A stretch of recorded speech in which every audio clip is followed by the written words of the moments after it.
this is the first way, sort of. The reason why I couldn't put it the second way is because it starts out in Matthew. Now, when John had heard in the prison the works of Christ, that's the setup, what follows? He sent 2 of his disciples, and that's how the verse ends. He sent 2 of his disciples.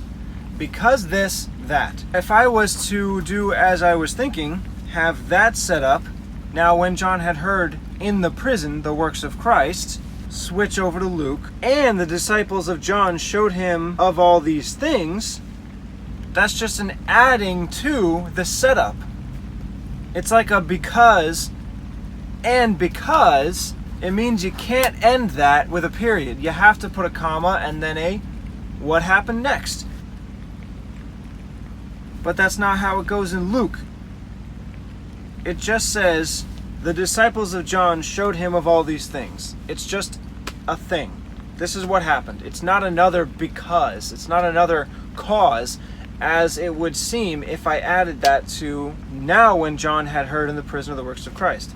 I can't have a cause plus this cause, nothing. I can't do that. But if I take it just as it is from Luke, it's not necessarily a cause. It is sort of a cause. The disciples tell or show all these things. And then it goes on, and John called 2 of his disciples and sent them to Jesus. So it is a cause. It is a thing that sets up what happens next.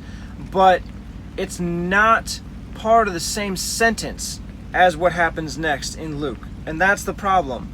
John calling to him 2 of his disciples. That's a new event. It's a new statement. The disciples showed him. Done. John sent his disciples. Okay, great. But mixing that with Matthew, when John had heard in the prison the works of Christ, that is a beginning that demands an end. So I can't have that without ending it saying, John called his 2 disciples and sent them to Jesus. That has to continue in the same sentence. It has to be the same sentence. But I can't be, because Luke, that beginning, that sets it up, the disciples showed him all these things, it just ends in a period. I can't combine the two. But having it like this is a problem as well. I think it sort of works a little better this way, but it still doesn't work. And the disciples of John showed him in the prison of the works of Christ. And now when John had heard all these things, John calling to him 2 of his disciples sent them to Jesus. But the thing is, I'm just removing that period from between all these things, and then what comes next? John calling to him 2 of his disciples. Because that's from verse 18 and 19. All these things, period, verse 19, and John calling to him 2 of his disciples. So either way, I need to remove this period. I need to have this story continue uninterrupted. Either way, it needs to be either a comma or nothing. There can't be a hard break. Now when John had heard all these things, John calling to him 2 of his disciples sent them to Jesus. Great. Or the other way, now when John had heard in the prison the works of Christ, and the disciples of John showed him all these things, John calling to him 2 of his disciples sent them to Jesus. Either way, that period has to be gone. It can't interrupt the flow of the story. Because either way demands this, in order to make any sense whatsoever, in order to be able to put these 2 verses together in a way that flows and keeps you in the story without kicking you out because the grammar is horrible and the sentence structure is just horrible, I'm going to toe the line of blasphemy and change the period to a comma.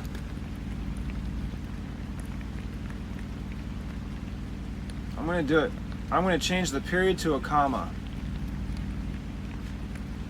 And if anyone wants to accuse me of changing scripture, this might be it. I'm changing the period to a comma, so that it would read like this. And the disciples of John showed him in the prison of the works of Christ. And now when John had heard all these things, John calling to him 2 of his disciples sent them to Jesus. Still doesn't fit. I wonder if it would go better the second way I was thinking, to have it less combined. Now when John had heard in the prison of the works of Christ, and the disciples of John showed him all these things, and John, calling to him two of his disciples, sent them to Jesus.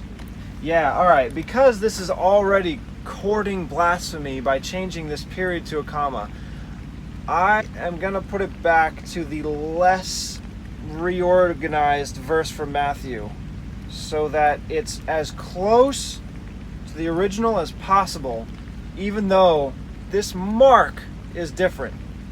And the intent is the same, the meaning is the same, but I want it to be as close to the original as possible, so I'll go back, I'll put it that way. Now, when John had heard in the prison the works of Christ, I'm going to just change this capital "and" the disciples to a lowercase "and." This might be blasphemy in and of itself. And the disciples of John showed him of all these things, comma, not a period, comma, going right into John calling to him two of his disciples,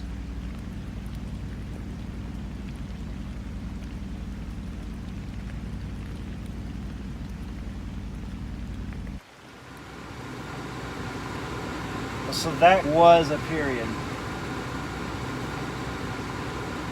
But I changed it to a comma to make it fit. So, italics. Oh, it is a little slanted. It's a little bit more slanted now. It's not going to come through when this is printed, but at least when you look on whatever media I have this available with color, maybe it'll come through. I'm actually going to add a note on here to say that I, the combiner, the whatever you want to call me, the editor of this work, changed that period to a comma. I'm going to put right after this in white, no color, the period between verses 18 and 19 into a comma.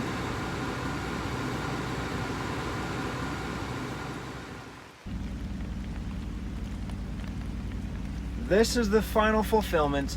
He sent them to Jesus with this question. So, the words, he sent. It already mentions John calling to him two of his disciples sent. So I'm not going to have the he, but sent is in Matthew. So I'll put that in orange. The words two of his disciples and the word sent, they're all in both, but the word sent comes before in Matthew. But it comes after in Luke, the phrase two of his disciples. So it's the order in Luke, calling to him two of his disciples, sent them to Jesus.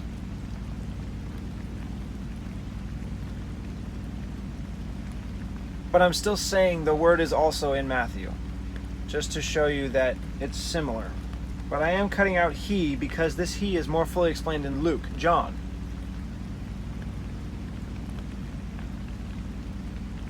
And said to him. Luke continues, saying, are you he? Or and said to him. So saying or and said to him. Well, and said to him, there's more words, but him is already used twice in this sentence referring to John.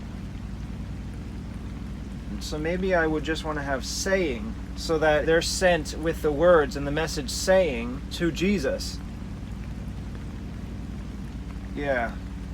I think I'm going to go with saying instead of and said to him, because that slows it down and it's confusing because it already says, and the disciples of John showed him, John, all these things.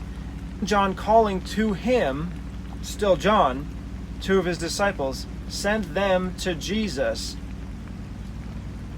and said to him, this time referring to Jesus, are you he that should come? So it's a bit confusing, and I have the option of choosing between the phrase and said to him from Matthew or just saying from Luke. So I'm going to go with saying. It flows better, it's less confusing.